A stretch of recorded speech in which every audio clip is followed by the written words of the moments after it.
नमस्कार, मैं हूं रत्नेश कुमार और आप देख रहे हैं टेलीस्कोप न्यूज़। जनसुराज में इस प्रकार से लोग जुड़ रहे हैं, डॉक्टर्स हो, इंजीनियर्स हो। मैं विशेषकर पूर्णिया की बात कर रहा हूं। यहाँ पे आप रुपौली को ले लें, आप बायसी को ले लें, आप कहीं चले जाएं, आप धमदाहा चले जाएं, तो जितने भी शिक्षित वर्ग के लोग हैं वो सभी जुड़ रहे हैं जनसुराज में। आखिर क्या कारण है कि शिक्षित लोग जो है एक नई नवेली पार्टी पर जो है आप जो है भरोसा कर और सभी ज्वाइन कर रहे हैं? मैं अशर वसीम हूँ और मैं पूर्णिया के सज्जाद कॉलोनी का रहने वाला हूँ। और जनसुराज का जो विज़न है, प्रशांत जी का जो विज़न है बिहार को समृद्ध राज्य बनाने का और अच्छे लोगों को जोड़ने का, तो उनका विज़न ही है कि एजुकेटेड लोग जो अदरवाइज़ पॉलिटिक्स में आने से हेजिटेट करते थे या कतराते हैं पॉलिटिक्स में आने से, जिसका रीज़न सब लोग जानते ही हैं, लेकिन उनका विज़न है कि जब तक एजुकेटेड लोग नहीं इन्वॉल्व होंगे पॉलिटिक्स में, बिहार आगे नहीं बढ़ सकता है। तो उस विज़न को देखते हुए लगा कि उनके साथ जुड़ना चाहिए।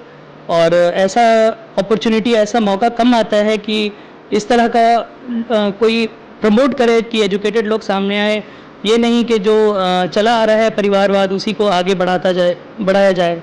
इसलिए हम लोग जुड़े हैं इनके साथ। अशर वसीम जी, ये और सब पार्टी क्यों नहीं, सिर्फ जनसुराज ही क्यों?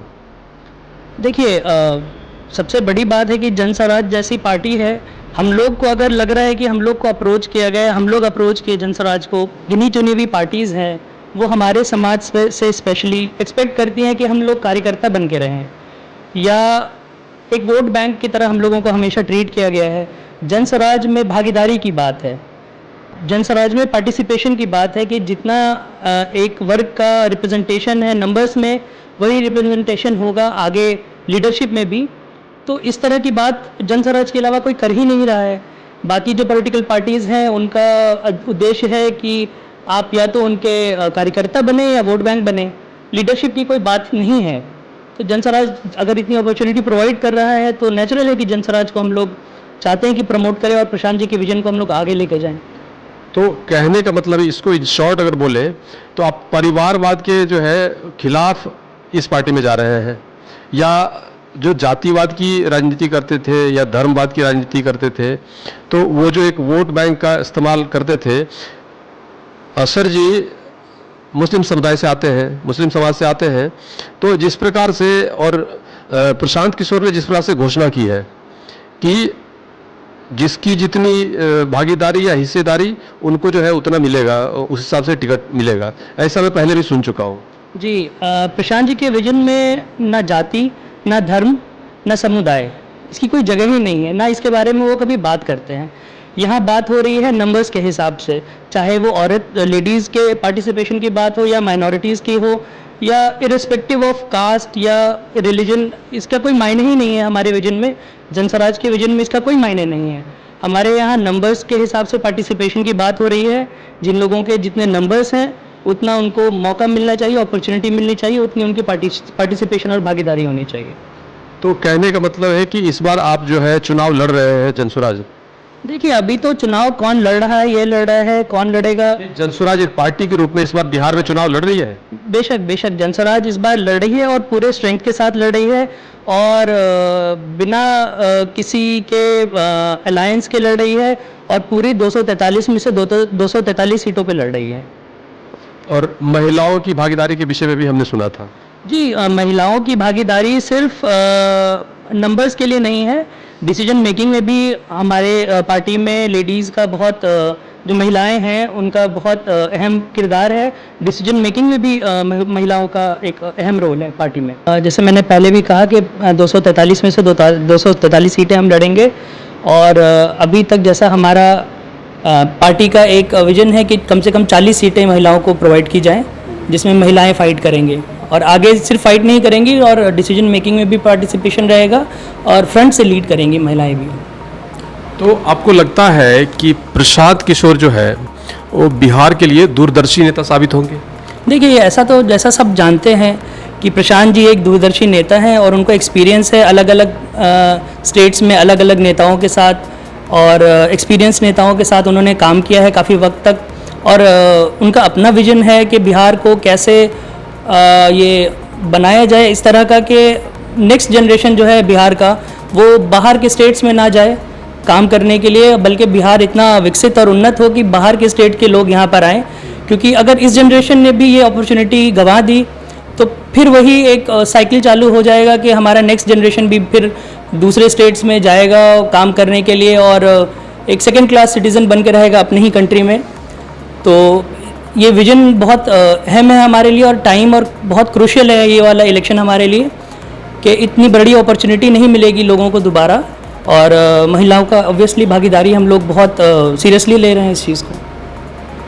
तो आपको लगता है कि जनसुराज को अगर दिया जाए मौका, जिस प्रकार से आप आ रहे हैं, या जनसुराज का जिस प्रकार से दावा है कि हम लोग जो है हो सकता है कि मतलब काफ़ी डिफरेंस लाएंगे इसमें पॉलिटिक्स में, बिहार के पॉलिटिक्स में, अगर उनको चांस दिया जाए, जनसुराज को अगर चांस मिले, तो आपको लगता है कि आने वाले 10 वर्षों में बिहार जो है वो डेवलप्ड स्टेट्स जो है हमारे, तो उन कतारों में जो है हमारा बिहार भी रहेगा? बिल्कुल रहेगा। अगर बिहार की हमारी जो जनता है, अगर उन्होंने ये जो अभी तक उनको जिस तरह से पिलाया गया है, समझ लीजिए घुट्टी पिलाई गई है कास्ट की, रिलीजन की, और इस चीज़ से हम लोग उठ के काम करेंगे और बिहार की उन्नत के लिए काम करेंगे, तो डेफिनेटली हम लोग 10 साल में विकसित राज्य में से हम लोग शामिल होंगे और आने वाले वक्त में बिहार का भविष्य बहुत ही उज्जवल होगा। तो चलिए इसकी बात हो गई, लेकिन आप जिस पर ये आपका दावा होता है, जिस बात पर कि हाँ हम कर लेंगे, तो उसके पीछे विजन क्या है? जनसुराज का विजन क्या है बिहार के लिए? देखिए, सबसे बड़ा विजन तो ये है कि जैसे बिहार की राजनीति में 1200-1300 फैमिलीज़ का हमेशा से दखल रहा है, उसके अलावा नए लोग एंटर नहीं कर पाते हैं, विधायक भी उन्हीं में से बनते हैं, सांसद में भी उन्हीं में से बनते हैं, और हमेशा एक रिलीजन और कास्ट को, कोई पार्टी रिलीजन की बात करती है, कोई कास्ट की बात करती है, और एजुकेटेड लोगों को पॉलिटिक्स, इस तरह से माहौल बना दिया गया है कि एजुकेटेड लोग पॉलिटिक्स से दूर रहना पसंद करते हैं। तो सबसे बड़ा तो विजन ये है कि एजुकेटेड लोगों को और जो समाज में एक बुद्धिजीवी वर्ग है उन लोगों को आगे आने के लिए अपॉर्चुनिटी प्रोवाइड अगर कर रही है जनसुराज, तो इससे बड़ा सर्विस क्या हो सकता है बिहार के लिए। हम सीमांचल एरिया की बात करें, कृषि प्रधान एरिया है, यहाँ मकई की खेती और स्पेशली मखाने की खेती बहुत बड़े पैमाने पे होती है, तो उसको प्रमोट करना या उसको बढ़ावा देना, अगर इस तरह की कोई बात हो तो उसका लाभ यहाँ की जनता को बहुत बड़े पैमाने पे मिल सकता है। जैसे फूड प्रोसेसिंग यूनिट वगैरह को प्रमोट करना हो, या गवर्नमेंट की तरफ से और भी अगर इस तरह का कोई इनिशिएटिव लिया जाए फूड मखाने और मकई के स्पेशली पॉइंट ऑफ व्यू से, तो एक रोज़गार क्रिएट करने का बहुत बड़ा एक अवसर हो सकता है। तो चलिए, आपको लगता है तो इस बार जो चुनाव आप लड़ रहे हैं, मतलब जनसुराज जो इस बार चुनाव लड़ रही है बिहार में, तो क्या लगता है कैसा परफॉर्मेंस रहेगा आपका? देखिए, परफॉर्मेंस की जहाँ तक बात है, जिस हिसाब से लोग जुड़ रहे हैं और जनसुराज का जो विजन है, इसका जो एक्सेप्टेंस है और एक जो उत्साह दिख रहा है बुद्धिजीवी वर्ग में, तो ये तो अभी लोगों को दिखना शुरू भी हो गया है और आने वाले वक्त में और क्लियर दिखेगा भी कि एक बुद्धिजीवी वर्ग में, स्पेशली एक एजुकेटेड वर्ग में, स्टूडेंट वर्ग में, इसमें एक उत्साह है कि एक अल्टरनेट प्रोवाइड किया जा रहा है प्रशांत जी के विजन के द्वारा, के एक अल्टरनेट दिया जाए बिहार की राजनीति में, जो कि एक पुराना जो चला आ रहा है ढर्रा, उससे बढ़ के बिहार के डेवलपमेंट के लिए बात हो, ना कि सिर्फ उसी पुराने सिस्टम पे कि ये आप मेरे को इसलिए वोट दें कि मैं इस फलां कास्ट का हूँ या फलां रिलीजन का हूँ। इससे उठ के अब हमारा वक्त है कि हमारा एक बिहार की उन्नत की बात हो, इसलिए ये प्रशांत जी का विजन, इसलिए इतने लोग जुड़ रहे हैं, प्रभावित हो रहे हैं उनके विजन से। तो चलिए, शिक्षितों की बात तो हो गई, शिक्षित तो वाकई आ रहे हैं, जनसुराज में काफ़ी लोग जो है इसमें शामिल हो रहे हैं, लेकिन क्या सभी वर्गों के लोग शामिल हो रहे हैं इसमें? अरे बिल्कुल, अभी जो रिसेंटली गांधी सभागार में भी एक सभा हुई थी, अगर आप लोगों ने कवर किया हो, तो उसमें जो लोग शामिल हुए थे वो हर वर्ग उसमें रिप्रेजेंटेड था, हर क्लास उसमें रिप्रेजेंटेड था, और मजदूर क्लास हो या, देखिए आगे बढ़ने का एस्पिरेशन तो सबसे ज़्यादा उनमें है जिन्होंने अभी तक वंचित रहे हैं। तो जाहिर है कि अगर उनको भी दिख रहा है या उन तक हमारा विजन पहुंच रहा है जैसे जैसे, खैर अभी और पहुंचाना बहुत बाकी भी है, लेकिन जैसे विजन पहुंच रहा है लोगों में इरिस्पेक्टिव ऑफ क्लास, लोगों में बहुत उत्साह है कि एक ऐसा हो कि जो एक रिक्शा वाला का बेटा रिक्शा वाला क्यों बने, वो क्यों नहीं डॉक्टर बने। तो इस तरह का अगर विजन है जन स्वराज का, तो जाहिर है कि क्लास का तो कोई मतलब ही नहीं बनता, गरीब हो, कोई निचला तबका हो, काम तो आखिर अल्टीमेटली उन्हीं के लिए करना है, क्योंकि सबसे बड़ा तबका तो उनका ही है, तो नेचुरल है वो लोग भी जुड़ ही रहे हैं साथ में। तो चलिए, सभी वर्ग जुड़ रहे हैं, सभी बातें हो गई। अब आते हैं, प्रदेश की बातें हो गई, जनसुराज की बातें हो गई, पूर्णिया की बात करते हैं, आपके क्षेत्र की बात करते हैं कि आपके क्षेत्र में आप क्या सबसे बड़ी समस्या देख रहे हैं अभी, और सिर्फ समस्या ही नहीं, उस समस्या का हल क्या हो सकता है संभावित। देखिए, अभी तक पिछले काफ़ी वक्त से नीतीश जी बिहार स्टेट को रूल कर रहे हैं।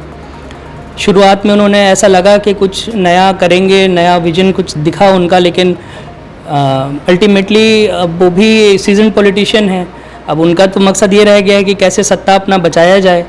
ऐसा लग रहा है कि बिहार फ्रोज़न इन टाइम है, आगे नहीं बढ़ रहा है वक्त के साथ। तो मुद्दे तो इतने हैं कि आप जहाँ पर उंगली रखें एक नया मुद्दा सामने आता है, और ऐसा लग रहा है कि जैसे बिहार रिवर्स गियर में चल रहा है। बाकी स्टेट्स में अगर आप जाएं तो डेवलपमेंट अगर आपको दिखता है, तो बिहार में तो ऐसा लग रहा है कि जैसे डी ग्रोथ हो रहा है, हम लोग पीछे की तरफ जा रहे हैं और आगे बढ़ने की तो कोई बात ही नहीं है। क्या विकास कैसे हो सकता है, कैसे अपलिफ्टमेंट हो सकता है, इसकी तो कोई बात ही नहीं हो रही है। बात ये होता है कि सत्ता कैसे बचा लिया जाए और कैसे हम पावर में रहें। लेकिन पूर्णिया तो, सीमांचल तो हमेशा से बहुत पिछड़ा एरिया रहा है, और ना ही कभी कोई बड़े नेता या मंत्रियों का कभी ना दौरा हुआ है इस एरिया में, कोई देखने नहीं आ रहा। ये तो एक वोट बैंक है पार्टीज़ के लिए सीमांचल, कि बस चलो जाएंगे कहाँ, आएंगे हमारे ही पास। तो बहुत निगलेक्टेड एरिया है सीमांचल। सीमांचल में तो इश्यूज़ इतने हैं कि सड़क ले लीजिए, एजुकेशन ले लीजिए, कुछ भी सारे मुद्दे अभी अनरिजॉल्व हैं यहाँ पर। तो जहाँ भी काम करें, यहाँ तो सबसे ज़्यादा काम करने की गुंजाइश है कि सीमांचल में तो ना एजुकेशन का फैसिलिटी है, ना इंफ्रास्ट्रक्चर है, इंडस्ट्रीज़ की तो खैर कोई बात ही ना करें आप। चलिए असर जी, बहुत बहुत शुभकामनाएं आपको आपकी नई राजनीतिक पारी के लिए। टेलीस्कोप न्यूज़ से बात करने के लिए आपका बहुत बहुत धन्यवाद। बहुत बहुत शुक्रिया।